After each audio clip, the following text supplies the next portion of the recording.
You realize that there's a lot of hurt and pain in a lot of people's families.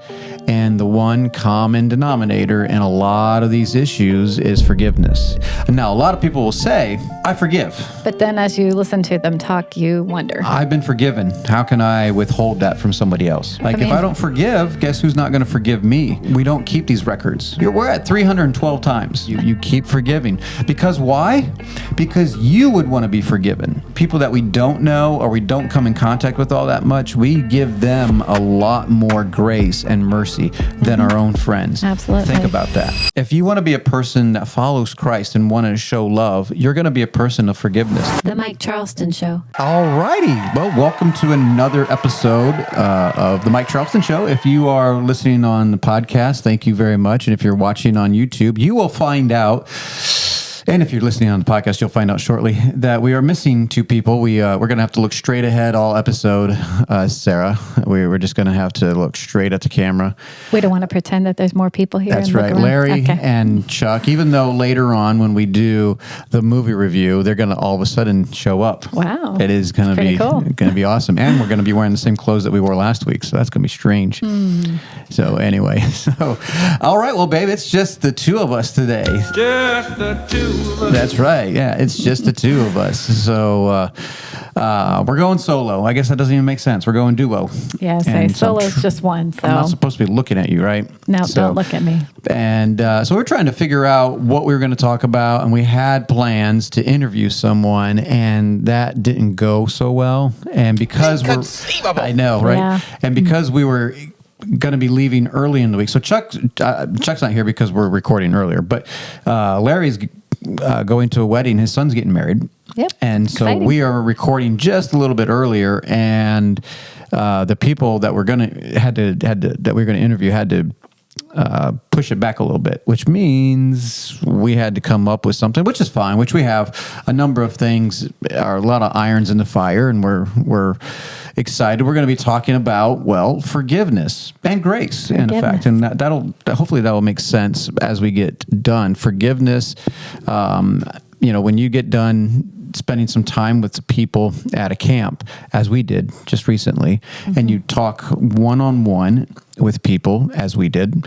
And is this a kissing book? It's not a kissing book. No, it's not. But we, as you get to talk to some of these people, you realize that there's a lot of hurt and pain in a lot of people's families. And the one common denominator in a lot of these issues is forgiveness. Yeah. And a lot of people just have a hard time with it. And now, a lot of people will say, I forgive. Don't worry about that part. Yeah, but then as you listen to them talk, you wonder. Right. That's it's really like, true. you haven't gotten over it, that's for sure. And I understand there's a little bit of difference between forgiving and still trying to get over some issues, but most of the time it's with you, and because you really truly haven't forgiven. Right. And that is that's at the heart of everything. And it's, let's be upfront, forgiving someone that has hurt you is hard. Very much so. Very hard, especially if it's a really deep wound. Now, your deep wounds are very relative. It's personal. Like, I could look at someone who was abused as a kid and abandoned and be like, wow, there's a lot of hurt and pain there. And they're like, it was no big deal.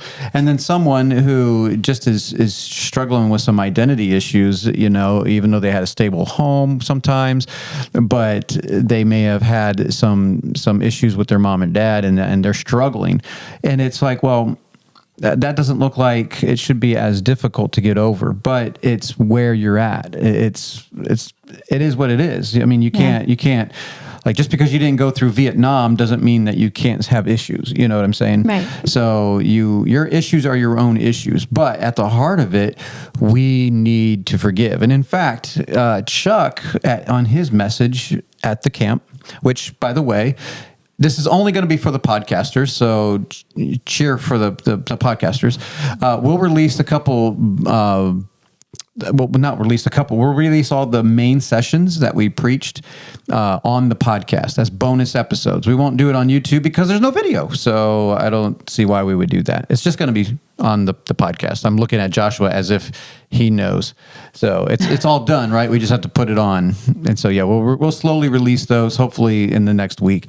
We're really slow at that. Well, what about, you were saying, Chuck, with his message. So in his message, we talked briefly last week, and he was talking about you have to choose to do some of the things. And one of the things was choose to forgive. And I was like, yeah, that is absolutely true.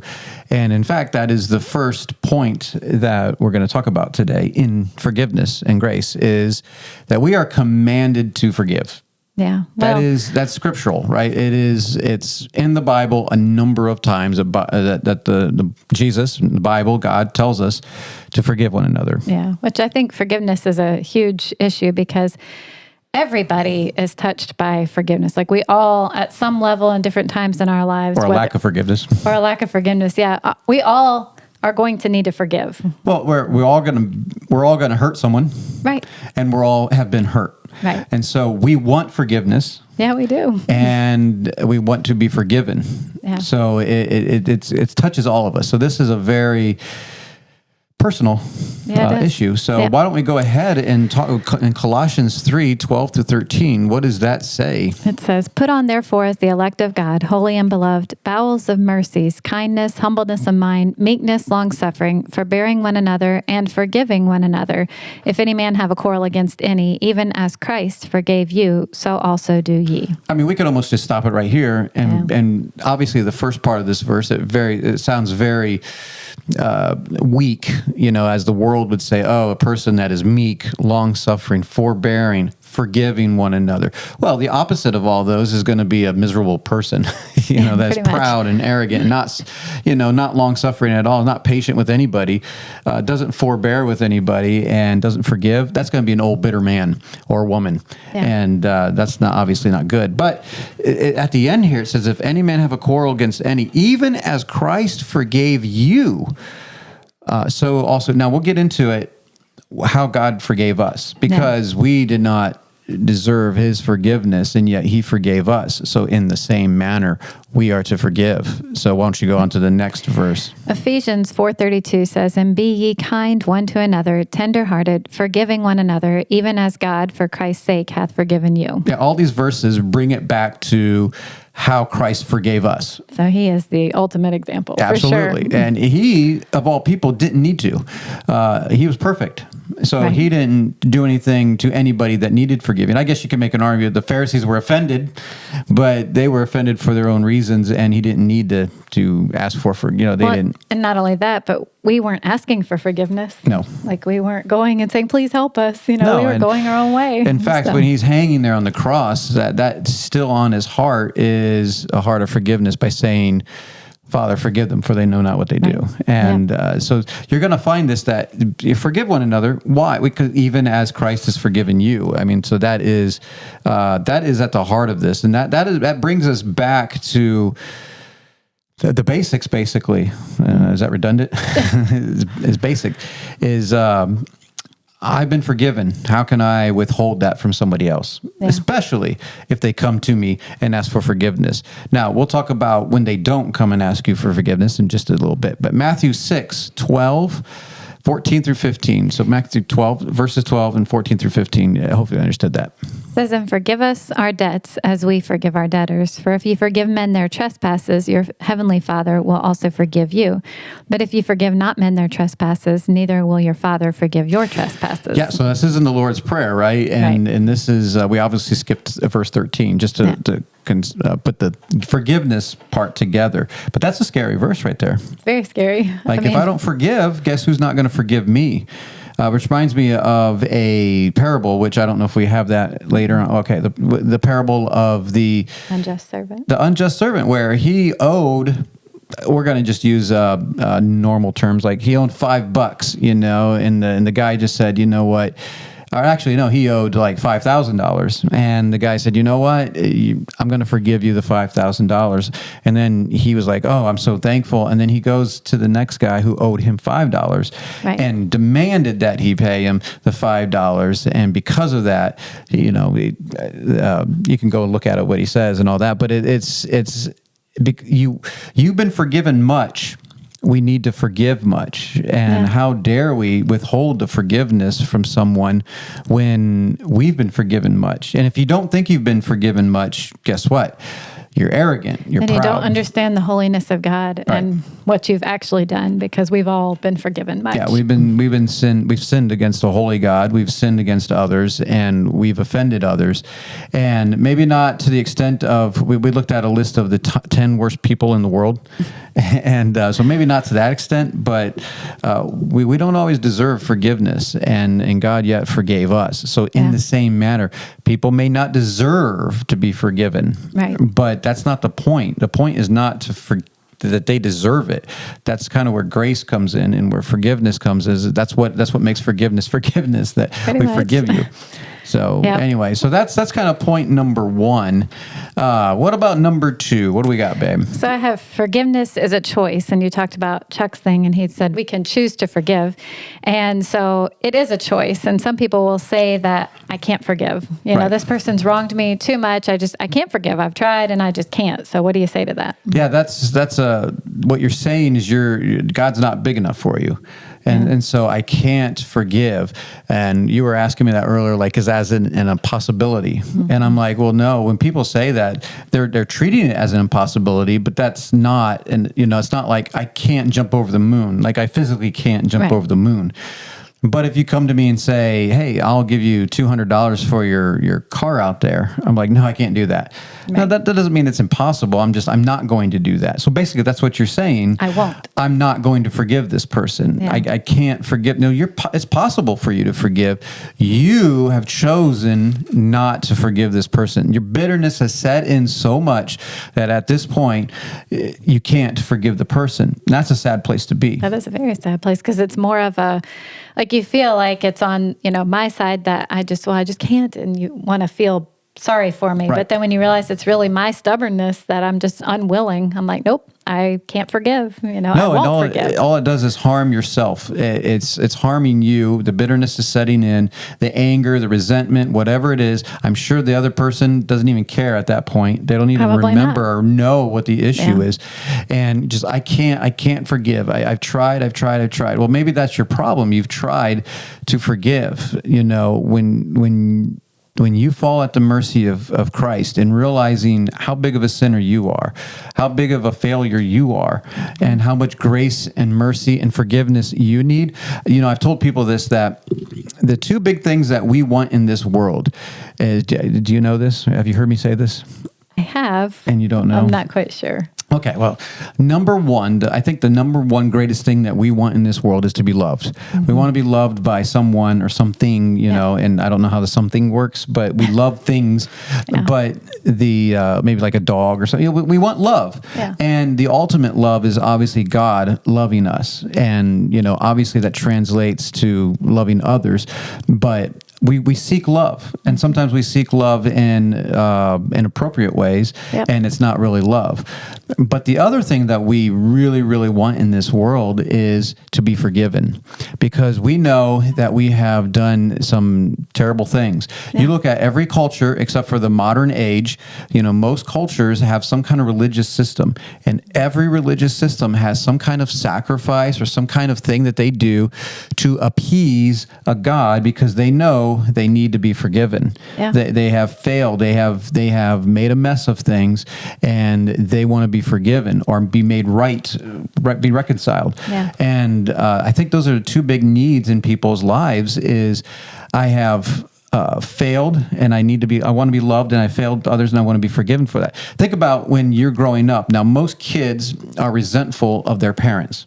But guess what? The parents at one point were kids, and they were resentful of their parents, And the parents tend to be, when they realize that they have failed, and it's very humbling to ask for forgiveness, and it's a pride issue, and for their parents, for parents. And so kids sit in judgment of that, and then just the cycle just gets uglier and uglier. And it seems like until you're like 30 years old or something like that, when you realize, oh, my parents were 30 when I was, such and such age, and so they were right where I'm at.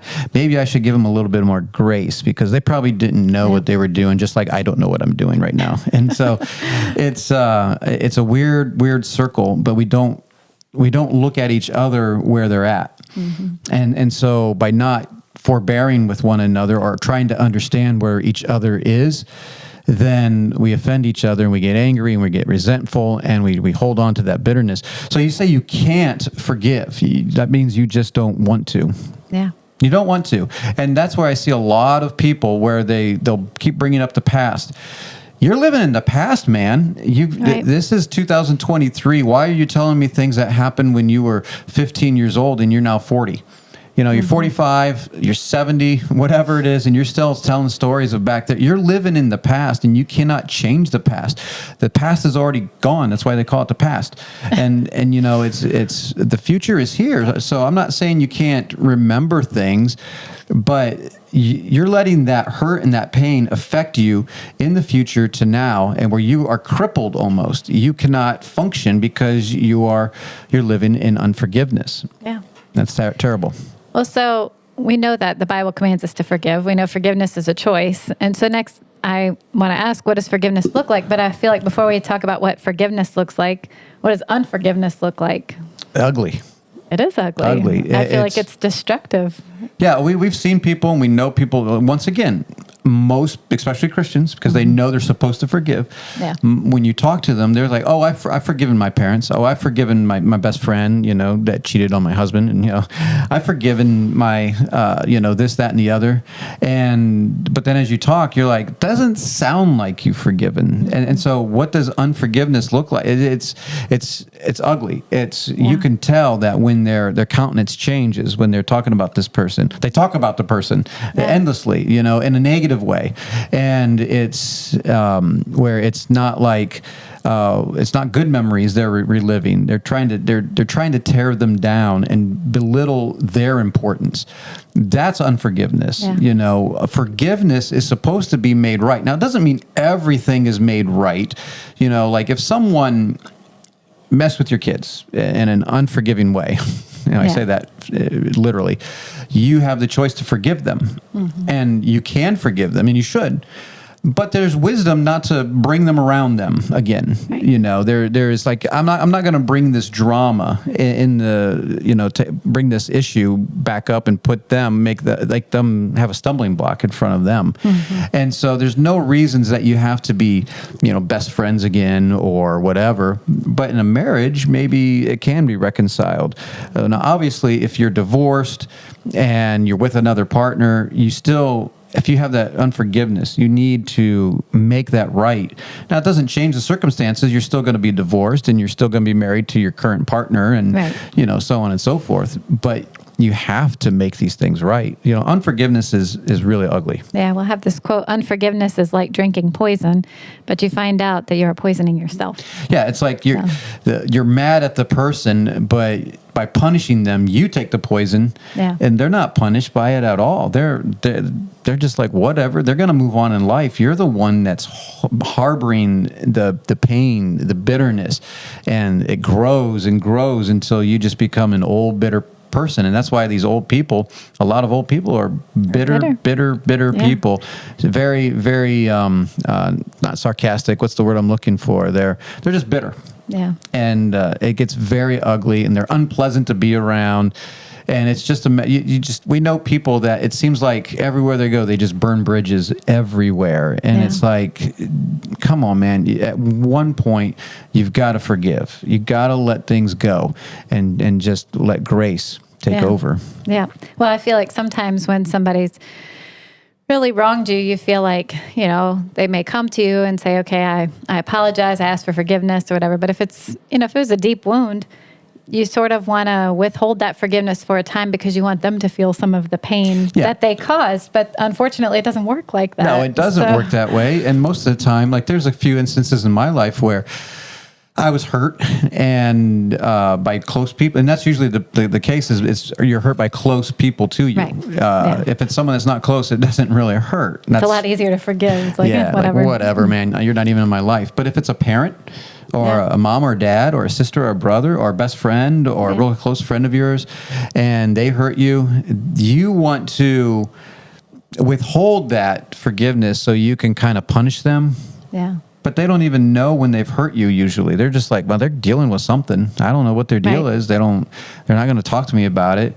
And there's a place you need to maybe bring it up to them and be like, man, you hurt. You don't need to be that overly sensitive person that everything offends you, and you need to go talk to everybody. But hey, say, hey, you really hurt me here, and because I guarantee you, most of the time, if you really go up to that person and say, man, you hurt me here, they're going to be like, whoa, I didn't realize that. Yeah. I'm sorry. Yeah. And now you can forgive them. Yeah. And so it's like, well, maybe you just need to talk about these things, bring it up.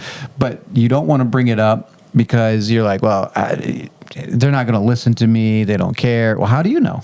Yeah. How do you know? Well, the thing is we have to forgive when we're hurt. And when you're hurt, what do you need? You need healing. But healing starts with forgiveness. Absolutely. It starts with, have to. Surrendering that pride of like, I'm going to withhold this from you. And it's letting go and like, does okay. damage to you. There's a reason why God tells us to do these things. It's good for us.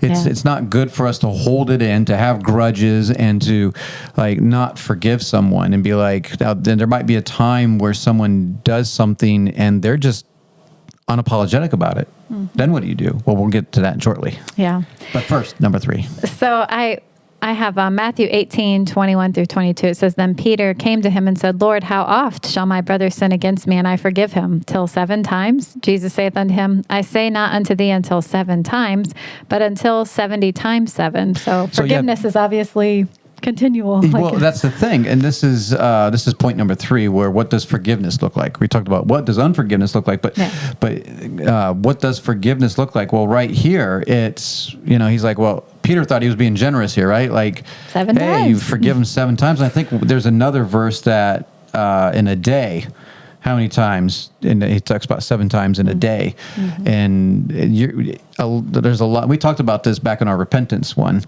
but 7 times in a day. If someone offends you 7 times in a day, I'm done with that person usually. I'm like, dude, what is your deal? What are you doing? Yeah. And so Peter is being very generous and is saying, Lord, do we forgive them 7 times? That's a pretty good number. That's a lot. And Jesus is like, no, man. 70 times 7, which if for you that don't know, that's 490 times. So for all your legalists out there, you got 400 and is it 400? No, it's 400. 490. 490. Yeah. So you've got 489. You're like, you've been keeping marks. 489. You got one more, dude. Well, if you get to that point, congratulations. You'll probably keep forgiving them. I say by then you should have a habit of just forgiving. Yes. And it's hard. I cannot imagine forgiving someone 490 times.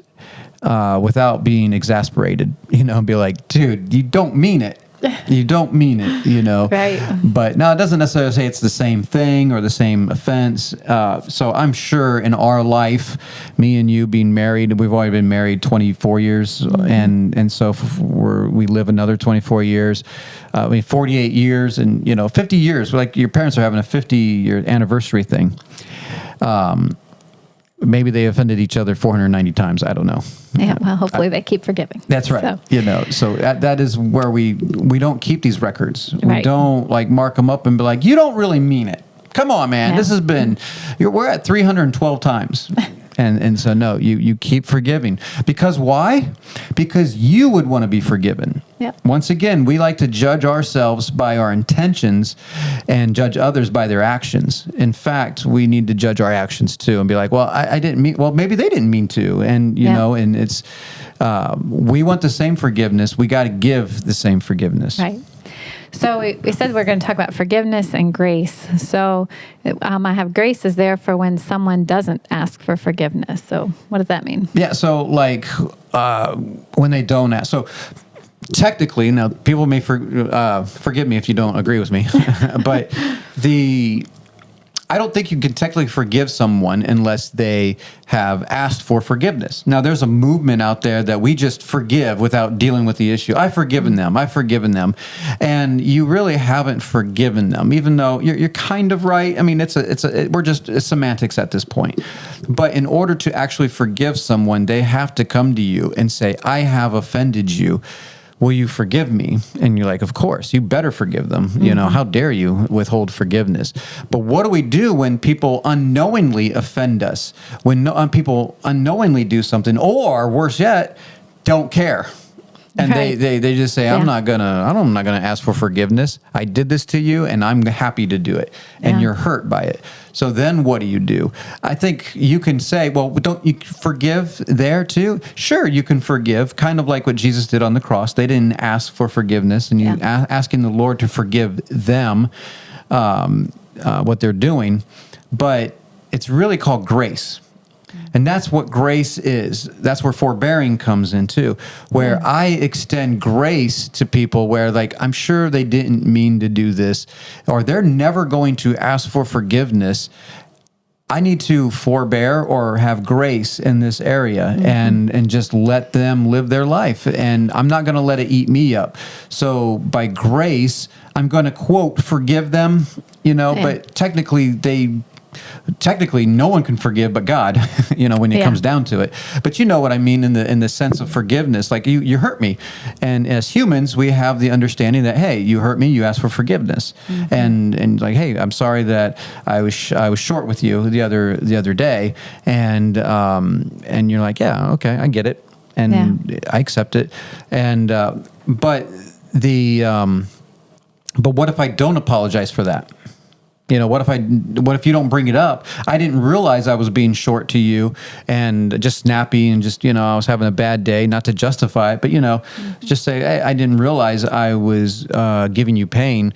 And you can either bring it to my attention where I'd be like, yeah, you're right. I'm just off my game today. I'm sorry. I need to say I'm sorry. Yeah. But what if I don't, and I'm not going to make a big deal about it. Then you have grace. You forbear with that person. You give them what you would want. And some people need to learn this because they feel like they need to bring everything up to everyone's attention all the time, where it's like, you offended me here. You offended me here. Dude, you need to learn to be a little bit more gracious. You need you need forbearance. You need to let people grow and just accept that people are going to make mistakes. Now, there are times where you need to let them know and say, man, this really hurt me. And that's fine. But you have to be ready for them to not say, I'm sorry, be like, well, you know why? Because you deserve this. And you're like, well, okay. Yeah. What are you going to do at that point? Are you going to be like, I don't forgive that guy. I'm not going to give him grace. We want grace. We want forgiveness. We want mercy. Mercy comes into this too. That maybe they deserved some other action. Now, if we're talking about an action that is actually criminal, then call the cops. Right. You can call the cops. But if it's not criminal and you don't want to bring it up, it's called grace. And we extend grace all the time, and it's usually with people that we don't know. We extend a lot more grace with people we don't know. And Absolutely. You're like, you know what, they're having a bad day. You drive by and someone gives you the bird and you're just like, man, I can't believe that. You're not upset. But if I look over and it was you doing that to me, I'd be like, what's going on? Hey, I'm hurt. But it's usually the people that we don't know or we don't come in contact with all that much, we give them a lot more grace and mercy than our own friends. Absolutely. Think about that. Yeah. Well, and even, I think about in families, I think young people oftentimes, if they could have a little more grace for their parents, like you talked about, realizing that, when they get to be where we are, they might look back and say, oh, wow, I see it differently. And same with parents with children, having... Remember where you've come from. Right. If we can remember what it was like when we were those ages. And so if we could just extend that grace, and obviously in marriage, just in all our relationships, I feel like grace would go so far to, not always have to make a point of, hey, you hurt me, hey, you hurt me, hey, you hurt me. But it's like, you know what? I can just let it go. I can, and obviously there's a time where it's continual and it's like, okay, we probably need to address this. But there's so many things that we could just say, it's okay. I realize I've been forgiven much. I'm sure there are times where, I've irritated people around me too. So no, not you, but but extending grace is because I've been extended grace. Right. I extend forgiveness because I've been forgiven. Yeah. I give mercy because I've been merciful. I've been mercified. You've been shown mercy. Yes, I've been shown mercy. Thank you. Yeah. Those are the reasons why. And because it is just with Christ that's in me. that I'm able to do these things because of that, for sure. Yeah. You know, why hold on to this? It only hurts you more and more and more when you live in the past, when you live with resentment, you live with anger, because it only builds and builds and becomes more angry and more bitter. And guys do a good job of this. So ladies tend to let it out a lot more, so you can kind of tell that they're not really forgiving people because they just talk and talk about the people a lot. Guys hold it in a good bit, and they just, it doesn't bother me, but they hold it in and hold it in and hold it in, and until one day they just get really angry and explode on someone, and they're like, dude, where is this coming from? And it's because of the resentment they've been holding for a long time, and it's not healthy. No, it's not. And actually, there's studies out there that prove that these things, bitterness and all, affect your health. Yeah, for sure. It literally isn't healthy, you know. That's not the reason why you should, just so you can live longer. I think there's some verse that talks about bitterness being rottenness in your bones or whatever. Sure. But, I mean, for sure, there's definitely scientific proof that unforgiveness and bitterness destroys. Absolutely. So I did look up a lot of, you look up the top verses on forgiveness, Sure. and there's a bunch, but I wanted to have this verse. It's Romans 5:8, but God commendeth his love toward us, and that while we were yet sinners, Christ died for us. And if that's not, the ultimate example of how we should respond, I don't know what is. Well, you would think it would be easy. This is my favorite Bible verse, and because I'm reminded just how loving God is. Mm-hmm. And that's the thing, that when you don't forgive, you're proud, you're arrogant, you think you deserve something. And yet, the person in this world that is perfect, God, Jesus, God is the most perfect person, does everything right, loved so much that even while we were enemies, while we were yet sinners, while we didn't want it, he died for us. So he forgave us. And while we were against him, that he was willing to extend forgiveness and show us what I call it, grace. That we weren't asking for forgiveness. We weren't trying to make peace with him. He made peace with us. That's what we call grace. And that's what he gave us, was grace. So that's what Ephesians 2:8-9, is all about, that it is for by grace that we're saved through faith. And is the gift of God. But anyway, that is arrogant. And so if you want to be a person that follows Christ and want to show love, you're going to be a person of forgiveness and mercy, and show mercy, and walk in that. And that's going to free you. I was talking about our weekend of freedom. Imagine the freedom you live in when you don't care that people have offended you. That's tough. That I'll admit that there are times where you may need some help to get through some hurts. Mm-hmm. And when I mean help, I'm not necessarily talking about, the psychologist, but you may need some people that are mature in the faith to help you walk through some of these things and show you scriptures and to reinforce your faith in Christ. But Christ is a healer. Yep. He heals all wounds. I was just talking to Larry, and Larry, talk about a tough child upbringing. He could have some triggers. He could have a bunch of those, and yet it's Christ that washes us clean. And if we choose to walk in forgiveness and walk in that, then we experience that too. And so that is freedom right there, is not being filled with bitterness and anger and hatred. Yep, absolutely.